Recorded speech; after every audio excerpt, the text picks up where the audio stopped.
What's going on, everyone? Happy Monday to everyone. Hopefully, everyone is doing well, staying safe, healthy. If you had taken a COVID test, hopefully you have tested negative. If you did test positive, I hope you have a full and speedy recovery with no long COVID issues. It is time now for the Monday edition of the Pandemic Update for Monday, June 10th, 2024.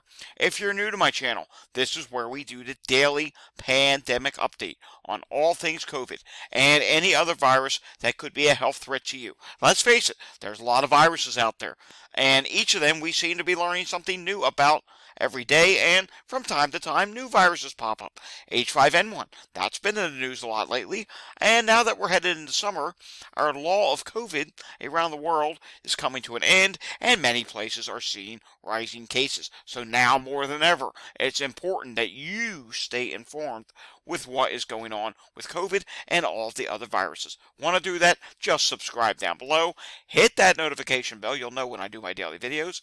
Give these videos a thumbs up. Share them with anyone you know. And leave those comments down below. Alright, we do have a few news stories today, which include a couple weekly updates. New Zealand has their update, BNO, and then we do have Walgreens data which came in today, and of course a bunch of other things that we will take a look at today.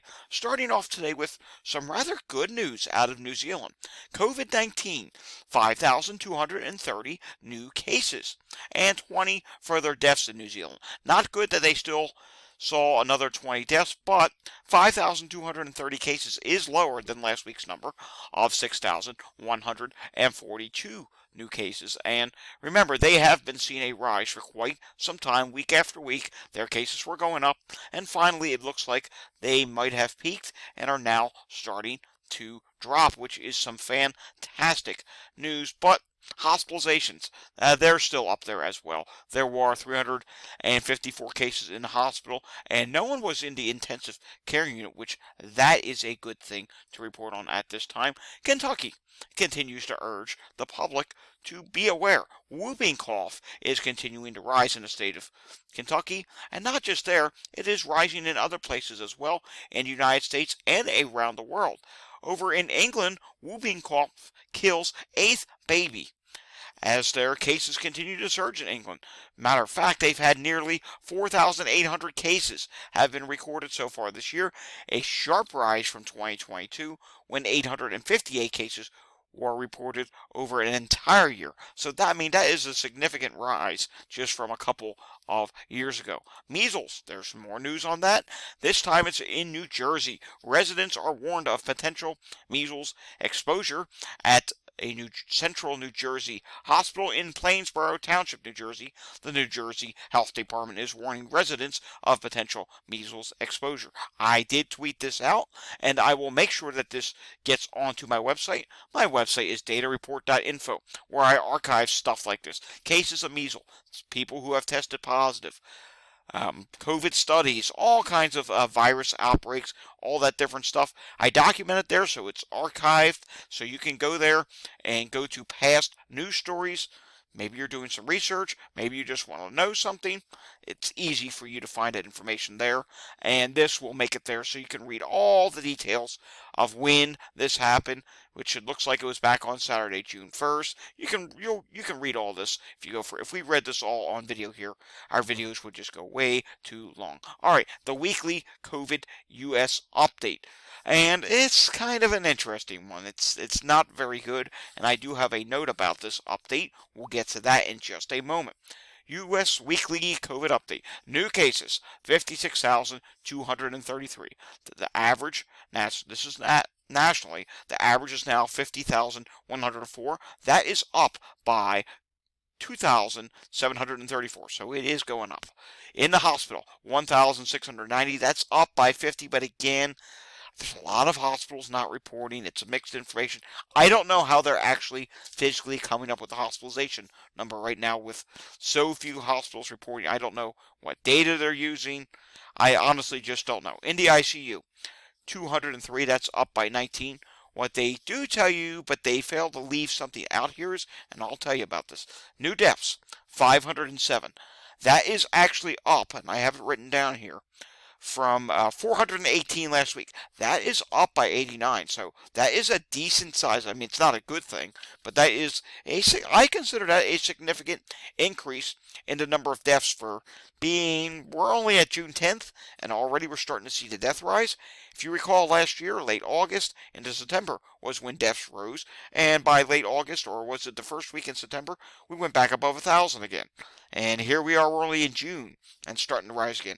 Hopefully we don't get back to levels that we saw second half of last summer, but who knows? The average is now 455 plus 12, so we'll just have to see what happens. But again, the national number of cases is seeing an increase at this point. All right, they said many more things.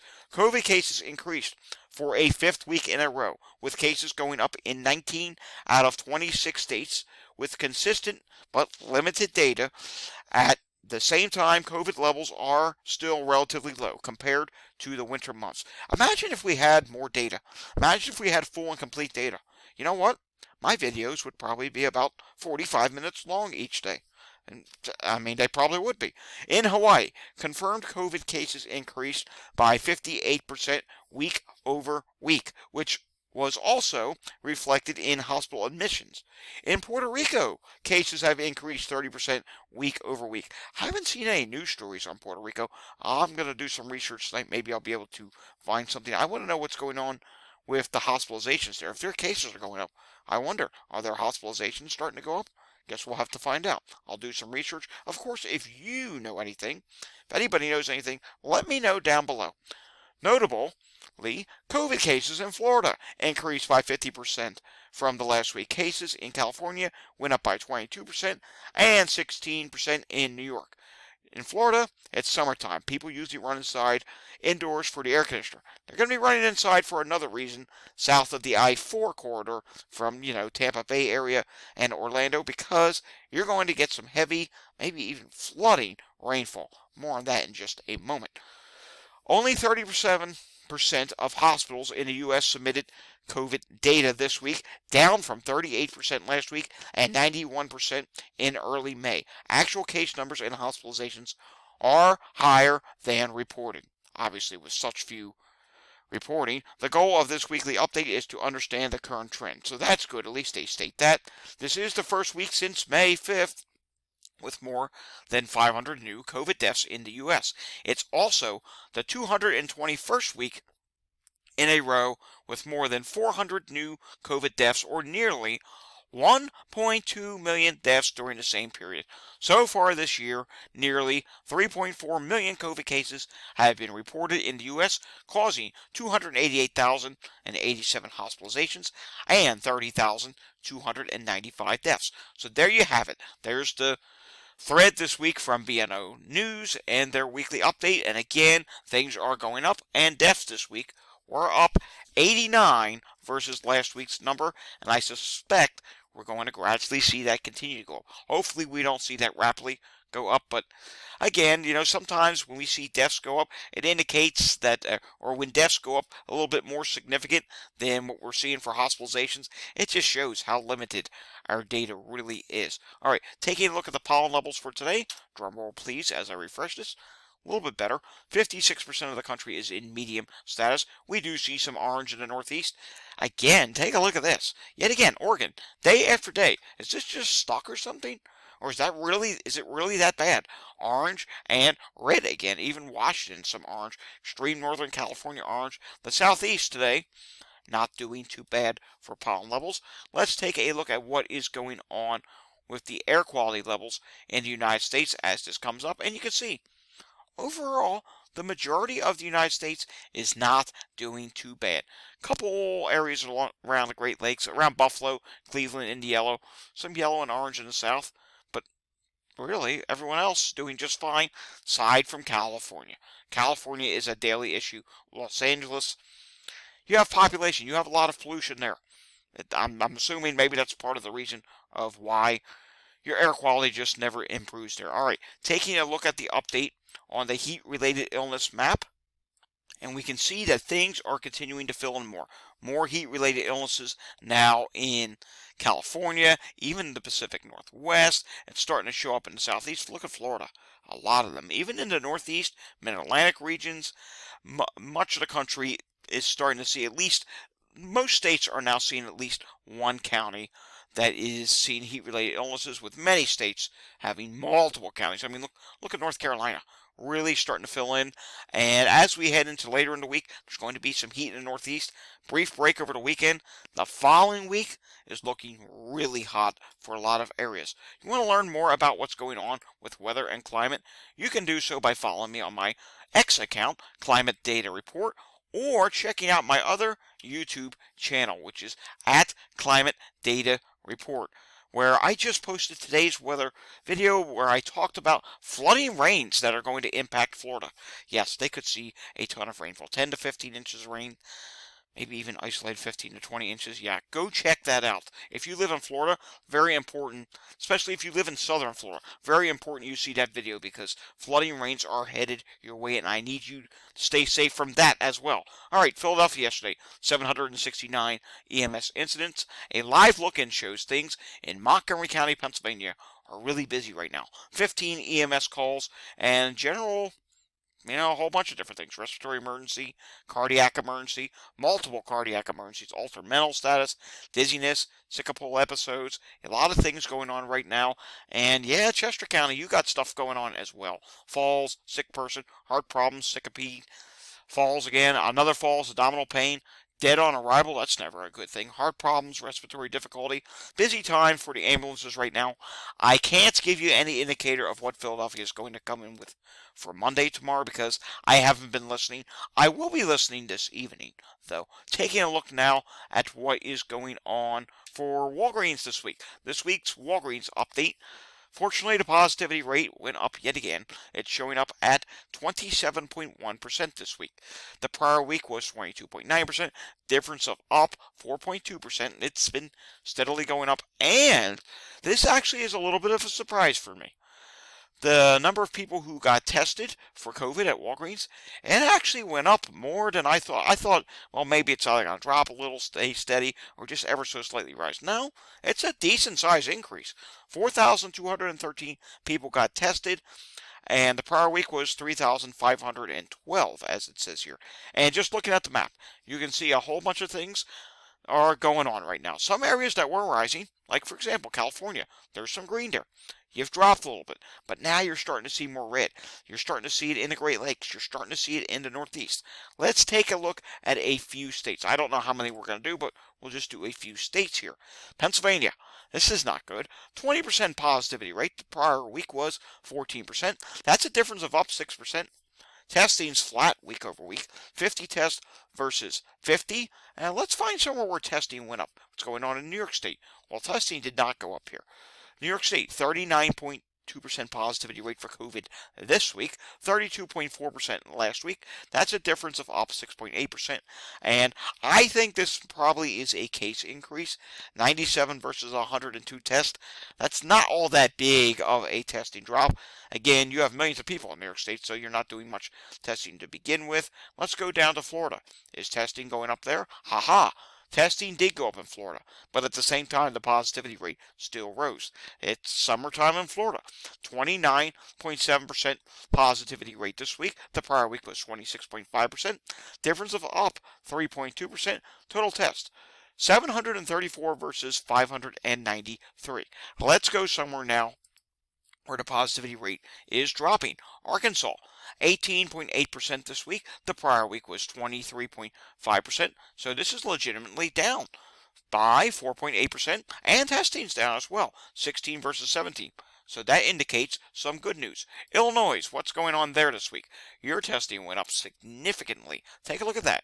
Current week's positivity rate, 30.9%. The prior week was 20.7%. Difference of up 10.3%. And testing, it's up 262 versus 184. Again, I know someone's probably getting ready to type right now. Oh, but it's such few tests. Okay, but it's going up, and we looked at Chicago wastewater recently. There's 3 big wastewater sites in Chicago. 2 out of 3 of them are rising at this time. It's legitimate. Cases are starting to rise in Illinois at this time. California, we mentioned, it's dropped there. Take a look at this. California, 28.6% positivity rate this week. The prior week was down 31.9%, and the prior week was 31.9%. It's down 3.3%. Total test, 231 versus 210. Testing up, positivity rate down. Perhaps a sign that maybe California, for the time being, is slowing down in cases. One more state, and then we'll do some more states again tomorrow unless it's a busy news day. Washington, 33.9% positivity rate this week. The prior week was 24.5%. That's a difference of up 9.4%. Total test, 115 versus 94. Yeah, testing's up. Your cases are up. Your positivity rate's up, which means your cases are up at this time. Taking a look now at some other CDC data, which tends to agree with everything we've seen so far today. Cases nationally are starting to go up a little bit. And you can see here, epidemic status is increasing in many states. But some of these states, such as California, where it says growing, wouldn't surprise me if come Friday, maybe that gets knocked down to likely growing or back to stable or uncertain, because we're seeing a leveling there. Maybe they're at the top and maybe they're going to drop a little now. We'll have to see. And you can see the Northeast, again, was starting to pick up the pace on Friday. And as you just saw, Walgreens agrees with that. Look at Illinois. It's now in the growing status. Well, you saw Walgreens' positivity rate is significantly going up there. The latest variant of COVID is the KP.3 variant in the United States at 25%, followed by KP.2 at 22.5%, and LB.1 is at 14.9%. All right, moving on now to New Jersey. Only 59 out of 70 hospitals reported. That came into a total of 132 hospitalizations, 6 on a ventilator, discharges 26, and in the ICU 20 at this time. New York State, 765 cases added once again today, and you can see the overall trajectory. When we look at this chart, it's been a slow rise, more so a bump in the road. Hasn't been a significant rise like California or Hawaii. It's just been a slow rise. So we'll have to see what happens. And really, it's really following what the COVID modeling has been forecasting for the national rise to be, which is just either flat or just a very slow rise. So good to see that New York State is not yet having any sort of a rapid rise. And hospitalizations, they did end a week last week. You can see here, it actually went up a little bit. 534 people in the hospital. And I'm noticing the number of people in the ICU almost every day last week did go up a little bit. It's now up to 53 people in the ICU. All right, I do have one final note for today. It's more so a thank you. I hit a big milestone yesterday on X. 25,000 X followers. This screenshot as of last night. It's even higher now. Thank you so much to everyone who follows me on X. Thank you so much to everyone who has subscribed to my channel here. I started X back in, when was it? Back in late 2021. And here I am. Now I have this YouTube channel, another YouTube channel, another X account where I talk about climate, and I really enjoy doing this, and I hope to be able to continue doing this for as long as all these viruses are a threat to you. That does it for the Monday edition of the Pandemic Update. Once again, thank you for watching this video, and hey, if you're new here, well, you can go follow me on my X account. You can subscribe to this down below. You can give a thumbs up if you liked what you saw today. Share these videos, share my X account with anyone you know. Leave your comments down below, and don't forget to hit that notification bell. It's important. If you hit that bell, it'll notify you, whether it be on your phone or YouTube on the computer, or however you get your notifications. It'll notify you of my new videos. Alright, I will see you all again next time. Until I see you again next time, stay safe, everyone. Have a great Monday evening, and thanks for watching.